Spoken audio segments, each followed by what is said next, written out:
Episode की शुरुआत में दिखाते हैं कि लूना अभी भी सोरा से इग्नोर होने वाली बात को लेकर काफ़ी ज़्यादा परेशान हो रही होती है और उसका ध्यान खाना पर बिल्कुल भी होता ही नहीं है। उसे खोया खोया देखकर सोरा उससे पूछता है कि क्या हुआ, खाना अच्छा नहीं बनाया क्या? लूना कहती नहीं नहीं, खाना तो हमेशा की तरह काफ़ी अच्छा बना है, लेकिन मुझे तुमसे कुछ पूछना है। ये बोलकर वो उससे पूछ लेती है कि तुम स्कूल के बाद हमेशा कहाँ पर जाते हो। ये सुनकर सोरा थोड़ा सा नर्वस होने लगा होता है और फिर से टीचर का काम का बहाना बनाने लगता है, लेकिन इस बार वो उसका दाल को गलने नहीं देती है और झटके से खड़े होते हुए कहते कि तुम झूठ बोल रहे हो। टीचर तुम्हें कभी भी इतने देर तक रोक के नहीं रखेगा और रोज रोज तो बिल्कुल भी नहीं रखेगा। उसका वैसा बर्ताव देखकर सोरा थोड़ा सा हैरान होते हुए सोचता है कि ये गुस्सा क्यों कर रही है। ये सोचकर वो उसे कुछ समझाने की कोशिश करता है, लेकिन वो उसके बात को बीच में काटते हुए कहते प्रॉब्लम वो नहीं है, बल्कि मुझे लगता है कि मैं तुम पर कुछ ज्यादा इंटेंस हो रही थी। मुझे लगता है कि अब हमें शायद ब्रेकअप कर लेना चाहिए। उसकी वो वाला बात सुनकर सोरा काफी ज्यादा शॉक्ड होते हुए पूछता है आखिर तुम्हारा मतलब क्या है। वो दुखी होते हुए कहते बस ऐसा है कि तुम हाल ही में मुझसे कुछ ज्यादा डिस्टेंस बनाने लगे हो। ऐसा लग रहा है जैसे कि तुम अब मुझसे काफी ज्यादा उब गए हो। मुझे लगता है कि तुम्हें अब सिर्फ कुछ पर्सनल स्पेस जैसा कुछ चाहिए था, और मुझे ये भी लगता है कि मैं काफी ज्यादा फोर्सफुल थी और अनोइंग हो रही थी। तुम जरूर मेरे बारे में ऐसे सोच रहे होगे, लेकिन तुम मुझसे कुछ बोल नहीं रहे हो। शादी और इसकी रिस्पॉन्सिबिलिटी काफ़ी ज़्यादा सीरियस मैटर है और मुझे पता है कि तुम इसको लेकर काफ़ी ज़्यादा सोच रहे हो। मुझे लगता है कि मैं तुम्हारे ऊपर एक बर्डन बनकर रह गई हूँ। मैं इसके बारे में काफ़ी ज़्यादा सोच ली हूँ और तुम मेरे रूम को देख भी लिए हो ना। वो सब सुनकर सोरा कहा था वो तो सच है, मुझे लगता है कि मेरा बिहेवियर काफ़ी ज़्यादा पुअर रहा है, इसलिए मुझे माफ़ कर देना। ये सुनकर वो जल्दी से उससे रोकते हुए कहते नहीं, मैं तुमसे माफ़ी मंगवाना नहीं चाहती थी। मैं सिर्फ ये कह रही थी कि अगर कुछ चीज़ें तुम्हें परेशान कर रहा है तो तुम मुझसे बातें करो ताकि मैं उसे फिक्स कर सकूँ। उसकी बातें सुनकर सोरा कहता तुम्हारे रूम को लेकर कुछ बात है। जब मैं सफाई कर रहा था तब मैं बार बार ये सोच रहा था कि आखिर तुम्हारा रूम कैसा होगा, और ऐसा लग रहा था जैसे कि वो रूम मुझे अपनी तरफ बुला रहा हो। पर तुम ज्यादा चिंता मत करो, मैं बिना परमिशन के नहीं जाऊंगा। उसकी वो सभी बातें सुनकर लूना उससे पूछती है तो तुम मुझे अवॉइड क्यों कर रहे थे। सोरा कहते कि मैं तुम्हें अवॉइड नहीं करना चाहता था। इतना हिचकिचाते हुए बोलकर वो काफी शर्माते हुए एक रिंग निकालकर उससे दे देता है और काफी एम्बैरेस और काफी ज्यादा नर्वस होते हुए कहता है कि मुझे ऐसा लग रहा था जैसे कि हमारे डेली लाइफ में सभी काम को सिर्फ तुम ही कर रही हो और मैं सिर्फ तुम्हें परेशान करता रहता था। मुझे ऐसा भी लगा जैसे कि हमारे शादी को लेकर सभी काम तुम ही कर रही हो, इसलिए मैं भी कुछ करने के बारे में सोचा था। मुझे पता है कि ये रिंग काफी ज्यादा चीप है, लेकिन मैं तुम्हारे लिए कुछ करना चाहता था। ये कहना थोड़ा सा एम्बैरेसिंग है, लेकिन मैं काफी सारा पार्ट टाइम जॉब कर रहा था। मैं पहले काफी सारा पार्ट टाइम जॉब कर चुका हूँ, इसलिए मैं जब स्टार्ट किया था तो फ्लो में टाइम के बारे में मैं भूल ही जाता था। सोरा की सभी बातें सुनकर लूना काफी जोर जोर से रोने लगती है और उससे गले लगाते हुए माफी मांगने लगी होती है। वो सब देखकर सोरा उससे ना रोने के लिए कहता है। लूना अपने आंसू को पोंछते हुए कहती है कि तुम इतना ज्यादा थॉटफुल हो रहे थे और मैं तुम पर शक कर रही थी और चिल्ला भी रही थी, और मैं इतने छोटे से बात को लेकर इतना बड़ा बात बना भी दी थी, इसलिए इतना वंडरफुल चीज मुझे नहीं लगता कि मैं इसे एक्सेप्ट कर सकती हूँ। ये सुनकर सोरा काफी हैरानी से कहता है क्या, तो इसका मतलब तुम इसे नहीं लेना चाहती हो। वो कहती है ऑफ कोर्स मुझे ये चाहिए। ये बोलकर वो सॉरी थैंक यू सब कुछ बोलकर उसे पहनाने के लिए कहती है। सोरा उसे पहनाते हुए कहता है अगर मेरा किया हुआ कोई भी काम से तुम्हें दुखी हो रहा है तो मुझे तुम कह सकती हो, ताकि मैं अगली बार उसे और अच्छे तरीके से कर सकूं। अच्छा बुरा कुछ भी हो, यहाँ तक कि पढ़ाई को लेकर भी प्रॉमिस करो कि तुम मुझसे कहोगी, ताकि हम लोग असली मैरिड कपल बन सके। इसके लिए वो मान जाती है। इसके कुछ देर बाद का सीन दिखाया जाता है जहाँ पर वो अपने बेड पर सोकर आराम कर रहा होता है और सोच रहा होता है कि जब मैं उस रिंग को देखा था तब मैं सिर्फ उसे देना चाहता था, लेकिन अब मैं सच में उसे स्ट्रेस में नहीं डालना चाहूंगा। शायद अगली बार से उसे कोई सरप्राइज देने से पहले मुझे सोचना पड़ेगा। ये सब वो सोच ही रहा होता है कि तभी उसे लूना की आवाज़ सुनाई देती है जो उससे पूछते क्या तुम सो गए हो। सोरा जल्दी से उठकर कहने लगा होता नहीं, लेकिन काफ़ी रात हो गई तुम्हें। तो इतना बोलना ही था कि तभी वो उसे स्पाइसी अंडरवेयर में देखकर काफ़ी ज़्यादा शॉक्ड हो जाता है। वहीं पर वो उसके करीब जाते हुए कहती है कि क्या एक बार मेरे साथ तुम एक नहीं हो सकते हो क्या। वो सब देखकर वो काफ़ी ज़्यादा हैरान होकर कहने लगा होता है कि क्या तुम भूल गए हो कि मैंने तुमसे क्या बोला था। वो कहते मुझे पता है तुम क्या बोले थे, लेकिन तुम कभी भी ये स्पेसिफाई किए ही नहीं हो कि वो सही टाइम कब आएगा। सोरा नर्वस होते हुए कहते कि चलो अडल्ट होने का इंतजार करते हैं। लूना कहते तो तुम ये कह रहे हो कि अडल्ट होने के बाद तुम रिस्पॉन्सिबल हो जाओगे। सोरा कहते मेरा वो मतलब नहीं है, लेकिन उसका बात को पूरा करने से पहले ही वो उससे हक करते हुए कहने लगी होती है लेकिन मुझसे उतना इंतजार नहीं होगा, अभी रिस्पॉन्सिबिलिटी लो या फिर बाद में कुछ बदलने वाला तो है नहीं। सोरा उसे समझाते हुए काफी जितने नर्वस होते हुए कह रहा होता है लेकिन फिर भी क्या होगा अगर मैं तुम्हारा पैसा लेकर भाग जाऊं या फिर तुम्हारे एडवांटेज लेकर भाग जाऊं तो तब तुम क्या करोगी। वो कहते नहीं तुम ऐसा नहीं करोगे, मुझे पता है क्योंकि मैं तुम्हें हमेशा देखते आई हूँ। उसकी सभी बातें सुनकर सोरा थोड़ा सा चौंक जाता है और सोचता है कि ऐसा लगता है जैसे कि ये मेरे बारे में सब कुछ जानती है, लेकिन मुझे इसके बारे में कुछ पता नहीं है और ये मुझसे प्यार क्यों करती है। क्या ये सब बताए कि अगर मैं पूछ लेता हूँ तो। ये सच है कि लूना को इन सब में काफ़ी ज़्यादा एक्सपीरियंस है और मुझे लगता है कि जब एक लड़का और एक लड़की एक साथ रहते हैं तो ये सब होना नॉर्मल बात है। अगर मेरा लैक ऑफ एक्सपीरियंस के कारण कुछ गड़बड़ हो जाता है तो मैं अपना पर्सनल प्रॉब्लम इस पर थोपना नहीं चाहता हूँ, लेकिन लगता है कि मैं खुद को कुछ ज़्यादा छोटा बना दिया था, इसलिए मैं इन्फीरियर फील कर रहा था। इतना सोचकर वो उसके साथ पोजीशन चेंज करते हुए पूछता है कि क्या तुम श्योर हो। ये बोलकर वो काफ़ी ज़्यादा नर्वस होते हुए कहने लगा होता है कि ये मेरा फर्स्ट टाइम है तो मैं ज़्यादा अच्छा नहीं कर पाऊंगा, क्या तुम फिर भी इसको लेकर ठीक हो। वो कहती है कि अगर ये तुम हो तो मैं किसी भी चीज़ को लेकर ठीक रहूंगी। ये बोलकर वो उसे इन्वाइट करने लगती है। ये सब सुनकर वो काफ़ी ज़्यादा नर्वस होते हुए उससे हक करता है, लेकिन उसका बॉडी को उतना ज़्यादा काँपते हुए फील करके वो उससे पूछ लेता है कि तुम्हारा बॉडी काफ़ी ज़्यादा काँप क्यों रहा है। ये सुनकर वो काफ़ी ज़्यादा नर्वस और एम्बैरस होते हुए कहती है ऐसा नहीं है कि मैं तुम्हें जज कर सकती हूँ, ये मेरा फर्स्ट टाइम है इसलिए मैं थोड़ी सी नर्वस हो रही हूँ। उसकी वो वाला बात सुनकर सोरा को बहुत ही बड़ा वाला झटका लग जाता है और वो अपने मन में उसको लेकर जो इमेज बना कर रखा होता है वो पूरी तरह से टूटकर चकनाचूर हो जाता है और उससे पूछता है कि अगर ऐसी बात है तो तुम हमेशा मुझ पर स्ट्रांगली आती क्यों रहती थी। इसके जवाब में वो कहते हैं क्योंकि जब मैं तुम्हारे करीब रहती हूँ तो खुद को रोक नहीं पाती हूँ और मैं अपना मैरिज में बेस्ट भी करना चाहती हूँ, इसीलिए। उसकी सभी बातें सुनकर सोरा थोड़ा सा हंसने लगता है। उसे हंसता हुआ देखकर वो थोड़ी सी चौंक जाती है और पूछते तुम हंस क्यों रहे हो। सोरा कहता है कि तुम मुझे बस सरप्राइज कर दी हो। इतना बोलकर वो उसके सर पर हाथ रखते हुए कहता है कि हमें जल्दबाजी नहीं करनी चाहिए, मुझे लगता है कि हमें थोड़ा और ग्रोन अप होने का इंतजार कर लेना चाहिए। ये तुम्हारा भी फर्स्ट टाइम है इसलिए तुम थोड़ी सी एंक्सियस फील कर रही हो और मुझे लगता है कि मैं थोड़ा सा स्पाइनलेस हूँ, और अब जबकि ये हम दोनों का फर्स्ट टाइम है तो हमें सभी इंपॉर्टेंट चीज को सही तरीके से करना चाहिए। इतना बोलकर वो पूछता है क्या तुम मेरे साथ अडल्ट बनना चाहोगी। वो सब सुनकर वो काफी ज्यादा खुश होकर एक दूसरे को बॉडी के बारे में समझने के लिए और एक्सप्लोर करने के बारे में कहती है, जिससे वो काफी ज्यादा शर्मा जाता है और इसी के साथ ये सीन यहीं पर कट हो जाती है। इसके बाद अगले दिन का सीन दिखाया जाता है जहाँ पर सोरा स्कूल के लाइब्रेरी में गया होता है। उतना बड़ा और शानदार लाइब्रेरी को देखकर वो काफी ज्यादा खुश हो रहा होता है और जल्दी से पढ़ने के लिए कुछ बुक को इश्यू करता है और करके पढ़ने की तैयारी करने लगता है। लेकिन उससे पहले वो लूना को मैसेज करके बता देता है कि वो घर जाने से पहले लाइब्रेरी में पढ़ रहा है। मैसेज करके वो सोचता है कि मैं उसे घर में कभी पढ़ते हुए नहीं देखा हूँ, लेकिन वो फिर भी क्लास में टॉप आती है। उसके बारे में सोचते सोचते उसे कल रात वाला इंसिडेंट याद आ जाता है जिससे उसका चेहरा टमाटर के जैसा लाल होने लगा होता है। वो सोच ही रहा होता है कि तभी पीछे से लूना आकर उसे सरप्राइज कर देती है, जिससे वो काफी ज्यादा शॉक्ड हो जाता है। उसका वैसा रिएक्शन देखकर वो खिलखिलाकर हंसने लगी होती है।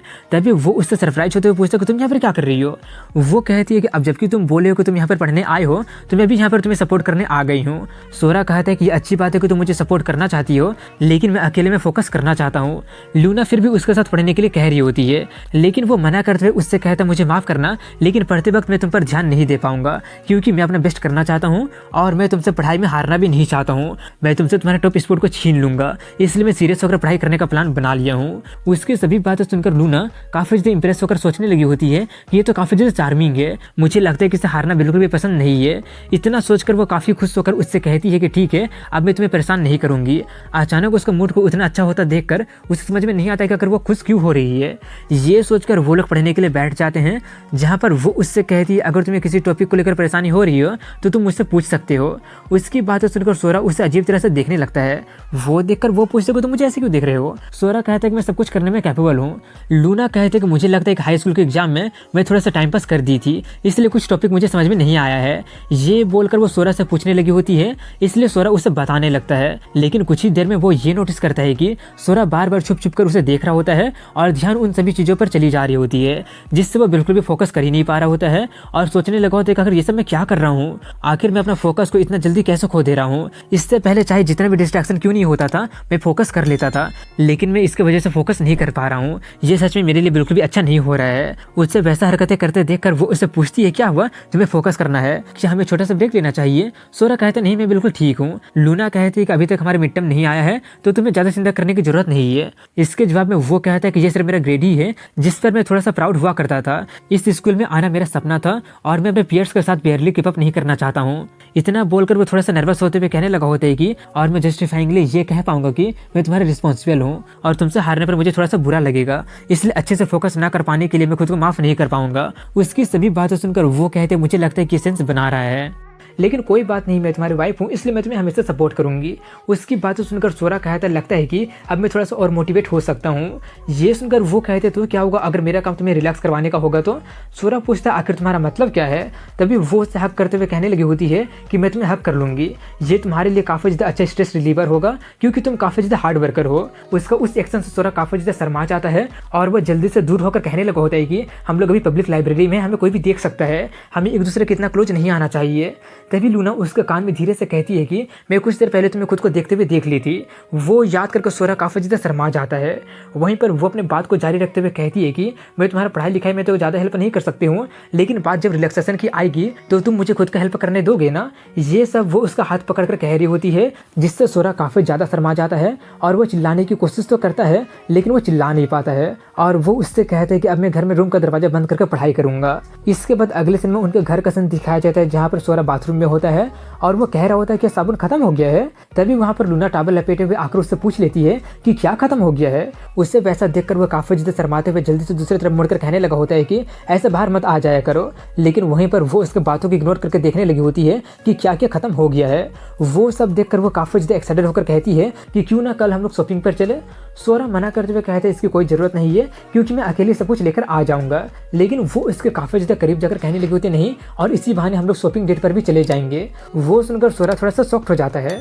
इसके बाद कल का सीन दिखाया जाता है जहाँ पर सोरा लूना का बाहर में इंतजार कर रहा होता है और वो काफ़ी ज़्यादा नर्वस होते हुए सोच रहा होता है कि एक लड़की के साथ डेट और वो भी मैं, कि ये सच में सच होने वाला है। हालांकि हम लोग साथ में रह रहे हैं लेकिन हम कभी भी डेट पे नहीं गए हैं। मुझे लगता है कि हमने इस प्रोसेस को स्किप कर दिया है और शादी के बाद डेट पर जाने वाले बात को लेकर मैं नर्वस हो रहा हूँ। ये सच में काफ़ी ज़्यादा अजीब लग रहा है, ये काफ़ी ज़्यादा अचानक हो रहा है और मैं काफ़ी ज़्यादा नर्वस हो रहा हूँ। और उससे भी ज़्यादा हम लोग कल जैसा प्लान बनाए हैं उससे ऐसा लग रहा है जैसे कि हम लोग कुछ अलग अलग ही सोच के बैठे हुए हैं। ये सब कुछ वो सोच ही रहे होते कि तभी वो वहाँ पर आ जाती है और देरी करने के लिए माफ़ी मांगने लगी होती है। सोरा कहता कोई बात नहीं, मैं ज़्यादा देर तक इंतजार नहीं किया हूँ। ये बोलकर वो उसका ड्रेस देखकर देखते ही रह जाता है और सोचता है पता नहीं क्यों लेकिन इसका ऑरा थोड़ा सा अलग लग रहा है। तभी उसे कुछ लोगों के कहने की आवाज़ें सुनाई देती है जो लोग लूना को काफ़ी ज़्यादा क्यूट कह रहे होते हैं और सोरा को देखकर कह रहे होते हैं कि क्या वो बंदा उसका बॉयफ्रेंड है, लग तो नहीं रहा है। वो सब सुनकर सोरा काफ़ी ज़्यादा एम्बैरेस फील करने लगा होता है। उसे वैसा देखकर वो उससे पूछते कुछ हो गया है क्या? सोरा कहता नहीं, दरअसल तुम काफ़ी ज़्यादा क्यूट हो ना, इसलिए ऐसा लग रहा है जैसे कि सभी लोग तुम्हें ही देख रहे हैं। लूना उससे कहते क्या तुम श्योर हो कि वो लोग तुम्हें नहीं देख रहे हैं? क्योंकि मुझे लगता है कि तुम काफ़ी ज़्यादा कूल हो। ये बोलकर वो उसका हाथ पकड़ते हुए कहती है कि अगर तुम्हें लोगों की बातों से इतना ज़्यादा परेशानी हो रही है तो क्यों ना हम लोग और ज़्यादा शो ऑफ करते हैं। ये बोलकर वो उसे लेकर जाने लगी होती है जिससे वो और ज़्यादा एम्बैरेस होने लगा होता है और सोरा सोच रहा होता है कि ये बिल्कुल भी ठीक नहीं हो रहा है, इससे हम लोग और ज़्यादा स्टैंड आउट हो रहे हैं। लेकिन तभी वो उसका हाथ के सॉफ्टनेस को फील करके पुरानी बातों को याद करके और ज़्यादा एम्बैरेस हो जाता है। तभी लूना उससे कह देती है कि तुम्हारी पल्स काफ़ी ज़्यादा फास्ट हो रही है। ये सुनकर वो चिल्लाते हुए कहते कि वो सब मेजर करना बंद करो। ये सुनकर वो उससे पूछते क्या मैं जोर से बोल दी थी? ये बोलकर वो उससे कहती है कि तुम्हें तो पता ही है ना कि मैं हमारे डेट को लेकर कल कितना ज़्यादा एक्साइटेड हो रही थी, इतना ज़्यादा कि मैं सो भी नहीं पाई थी, इसलिए आज हम लोग काफ़ी ज़्यादा मजा करेंगे। उसकी बातें सुनकर सोरा सोचता है कि अगर मूड अलग भी होता है फिर भी पता नहीं क्यों लूना बिल्कुल हमेशा की तरह ही लग रही है। सिर्फ यही नहीं बल्कि ये मेरा ख्याल भी रखने की कोशिश कर रही है, इसलिए मुझे ज़्यादा चिंता नहीं करना चाहिए। इतना सोचकर वो अपने एम्बैरेसमेंट को छुपाते हुए उससे कहता है कि चलो चलकर अलग अलग साबुन को देखेंगे और जो तुम्हें पसंद आएगा हम वही खरीदेंगे। उसकी बातें सुनकर लूना कहती है कि तुम कुछ ज़्यादा एक्साइटेड हो रहे हो, लेकिन अगर मुझे कुछ ऐसा मिलेगा जो कि बिल्कुल तुम्हारे जैसे स्मेल करेगा तो मैं उसे जरूर खरीद लूंगी। ये सुनकर सोरा काफ़ी ज़्यादा एम्बैरेस होते हुए सोचने लगा होता है कि मैं कभी भी इससे इस तरह की सिचुएशन में जीत नहीं पाऊंगा। इसके कुछ देर बाद का सीन दिखाया जाता है जहाँ पर वो लोग एक स्टोर में जाकर अपना कुछ पसंदीदा सोप को खरीद लेते हैं जिसको लेकर लूना काफ़ी ज़्यादा खुश हो रही होती है। लेकिन वहीं पर वो देखकर सोरा सोच रहा होता है कि जितना मैं सोचा था ये साबुन तो उससे काफ़ी ज़्यादा महंगा निकला। ये सब वो सोच ही रहा होता है कि तभी लूना उससे पूछ लेती है कि अगर तुम कहीं और पर जाना चाहते हो तो तुम मुझे बता सकते हो। इसके जवाब में सोरा सोचते हुए कहता है कि मुझे एक बुक स्टोर में जाना है, क्या आसपास में एक होगा? ये सुनकर लूना कहने लगी होती है कम से कम डेट पर तो ऐसी जगह पर मत जाओ। लेकिन सोरा उसे जाने के लिए मना ही लेता है, इसलिए वो लोग बुक स्टोर में चले जाते हैं जहाँ पर सोरा कुछ किताबें देखने लगा होता है, इसलिए वो भी उसके साथ कुछ किताबें देखने लगी होती है। इसके बाद वो लोग गेम पार्लर जाकर कुछ गेम खेलते हैं, कुछ शॉपिंग करते हैं, मज़े करते हैं और इसके बाद लूना उसे एक अंडरवेयर शॉप में लेकर चली जाती है जहाँ पर जाकर वो काफ़ी ज़्यादा नर्वस और एम्बैरेस होने लगा होता है। वो नर्वस हो ही रहा होता है कि तभी लूना उसे उसे कुछ अंडरवेयर दिखाते हुए पूछने लगी होती है कि तुम कौन सा प्रेफर करते हो, क्यूट वाला या फिर मैच्योर टाइप का। ज़्यादातर मेरे पास ब्लैक कलर का है, वैसे तुम्हें कौन सा कलर पसंद है, मैं हमेशा से तुम्हारा पसंद का पहनना चाहती थी। उसकी वो सभी बातें सुनकर सोरा उसे इमेजिन करके और जितना एम्बैरेस होने लगा होता है और काफ़ी ज़्यादा नर्वस भी हो रहा होता है। लेकिन वो फिर भी थोड़ा सा हिम्मत जुटाकर कहता है कि मुझे सच में लड़कियों का अंडरगारमेंट के बारे में कुछ भी नहीं पता है, इसलिए मुझे नहीं लगता कि मैं कुछ चुन भी पाऊंगा, इसलिए मैं कह रहा हूँ कि लूना उसकी बात को सुनकर उसे वहीं पर रुकने के लिए बोलकर चेंजिंग रूम में चली जाती है। वो देखकर सोरा और ज़्यादा एम्बैरेस हो जाता है और बहुत ही धीरे से उससे पूछता है कि क्या तुम सच में ये करने वाली हो। वो कहते कोई प्रॉब्लम नहीं है, एटलीस्ट मेरे लिए तो नहीं है, मुझे पता है कि तुम्हें क्लासिक टाइप का स्टाइल पसंद है, इसलिए मैं वही सोचकर आज ये ड्रेस पहनकर आई हूँ। ये सुनकर सोरा उसका ड्रेस के बारे में सोचने लगा होता है और अपने मन में कहता है तो इसलिए आज वो थोड़ा सा अलग लग रही थी। ये सोचकर वो उससे कहता है लेकिन मुझे लगता है कि तुम किसी भी आउटफिट में अच्छी लगोगी। ये सब वो कह ही रहा होता है कि तभी वो उसे अपने तरफ घुमाकर कहती है कि मैं कुछ भी ऐसी नहीं पहनना चाहती हूँ, मैं वही पहनना चाहती हूँ जो कि तुम्हें पसंद हो। सोरा उसे चेंज अंडरवियर में देखकर काफी ज्यादा एम्बैरेस हो जाता है और उसे पर्दे से ढकते हुए कहने लगा होता है कि तुम ऐसी चीजें नहीं कर सकती हो, अगर स्टोर क्लर्क देख लेता तो वो गुस्सा हो जाएगी। लूना पर्दे के पीछे से कहती है अगर ऐसी बात है तो मुझे ये बताओ कि तुम्हें ये पसंद है या फिर नहीं है। सोरा शर्माते हुए कहता है हाँ मुझे पसंद है। लूना उससे पूछती है क्या तुम्हें सच में ये पसंद आया, मुझे लगा कि तुम्हें वो वाला ज्यादा पसंद होगा, मुझे ये ज्यादा सूट नहीं कर रहा है, इसलिए मैं ये जानना चाहती हूँ कि तुम क्या सोचती हो। मुझे इससे कोई फर्क नहीं पड़ता कि तुम लड़कियों को लॉन्जरी को लेकर एक्सपर्ट हो या फिर नहीं हो, तुम्हारी वाइफ होने के कारण मैं ये जानना चाहती हूँ कि तुम किस तरह के स्टाइल अपनी वाइफ को पहनते हुए देखना चाहोगे। इतना बोलकर वो उसे टीच करते हुए कहती है कि कहीं तुम्हें और ज्यादा इरोटिक टाइप का तो पसंद नहीं है ना। ये सुनकर सोरा काफी ज्यादा एम्बैरेस होकर थोड़ा सा चिल्लाते हुए कहता है बिल्कुल नहीं, तुम जो अभी पहनी हुई हो वो थोड़ा सा फरली और क्यूट सी टाइप का है जो कि मुझे लगता है कि तुम पर सूट कर रहा है, इसलिए अगर मैं ऑनेस्टली बोलूँ तो मुझे वो सच में पसंद आया। लेकिन तुम्हारा यूजुअल मैच्योर वाइफ भी काफ़ी ज़्यादा अच्छा है, उस तरह का स्टफ भी तुम पर काफ़ी अच्छा लगता है। मैं ये भी डिसाइड नहीं कर पा रहा हूँ कि आखिर मैं कौन सा प्रेफर करता हूँ। उसका बर्ताव देखकर वो कहते कि तुम तो इसको लेकर कुछ ज़्यादा सीरियस होकर सोचने लगे हो, चलो ठीक है मैं यही ले लेती हूँ। इतना बोलकर वो उसे टीच करते हुए कहती है कि ज़्यादा चिंता मत करो, घर जाकर मैं तुम्हें अच्छे से दिखाऊंगी। वो सब सुनकर सोरा काफ़ी ज़्यादा एम्बैरेस होकर जल्दी से पेमेंट करने के लिए जाने के लिए कहने लगता है। इसके कुछ देर बाद का सीन दिखाया जाता है जहाँ पर वो लोग शॉपिंग करके वापस घर जाने लगे होते हैं और लूना उससे कह रही होती है कि जितना मैं सोची थी मैं उससे कुछ ज़्यादा खरीद ली हूँ और तुमसे इतना ज़्यादा बैग्स कैरी करवाने के लिए मुझे माफ़ कर देना। वो कहता कोई बात नहीं। ये बोलकर वो सोचता कि मैं सच में हमारे फर्स्ट डेट को लेकर काफ़ी ज़्यादा परेशान हो रहा था, लेकिन सब कुछ बिल्कुल ठीक रहा। ये सब वो कह रहा होता कि तभी उसकी नज़र एक क्लोथ पर चली जाती है, जिससे देखकर वो पूछता कि तुम ये कब खरीद ली हो। वो कहते हैं कि इसे मैं तुम्हारे लिए खरीदी हूँ। ये सुनकर वो थोड़ा सा क्यूरियस होकर पूछने लगा होता है कि आखिर ये है क्या। ये बोलकर वो उसे खोलता है तो उसे पता चलता है कि वो एक एप्रन होता है, जिसे देखकर लूना थोड़ी सी एम्बैरेस होते हुए कहती है कि पिछली बार जब तुम डिनर बनाए थे तब तुम बोले थे ना कि हमें एक अच्छा और नया एप्रन ले लेना चाहिए। मैं आशा करती हूँ कि तुम माइंड नहीं करोगे क्योंकि मैं ये वाला खरीद ली हूँ, क्योंकि मुझे लगा कि ये तुम्हें पसंद आएगा। उसकी बातों सुनकर सोरा सोचते कितना छोटा सा प्रोमिस भी उसे याद है, मुझे सच में काफ़ी ज़्यादा खुशी हो रही है। ये सोचकर वो उसे थैंक यू बोलते हुए कहता है कि मैं इसे हमेशा ट्रेजर करूँगा। वहीं पर वो उससे कपल वाला चीज़ करने के लिए थैंक्स कहती है और जल्दी से दूसरा डेट पर जाने के लिए कहती है। ये सुनकर सोरा सोचता है कि शायद अगली बार मैं तुम्हें इन्वाइट करूँगा और हम लोग नया नया मेमोरी भी एक साथ बनाएंगे। ये सोचने के बाद वो लोग अपने घर पहुँच जाते हैं, जहाँ पर वो एप्रन का ब्रांड देखकर सोचता है कि ये तो काफ़ी महंगा लग रहा है, इसलिए मैं इसे गंदा नहीं होने दे सकता हूँ। और इसी के साथ यहीं पर इस एपिसोड की एंडिंग हो जाती है। तो इसका जितना भी चैप्टर रिलीज हुआ था मैंने सबको कवर कर दिया है। अगर वीडियो पसंद आए तो लाइक कमेंट शेयर कर चैनल को सब्सक्राइब जरूर कीजिएगा। मिलता हूँ कल अगले वीडियो में, तब तक के लिए हैव अ गुड डे।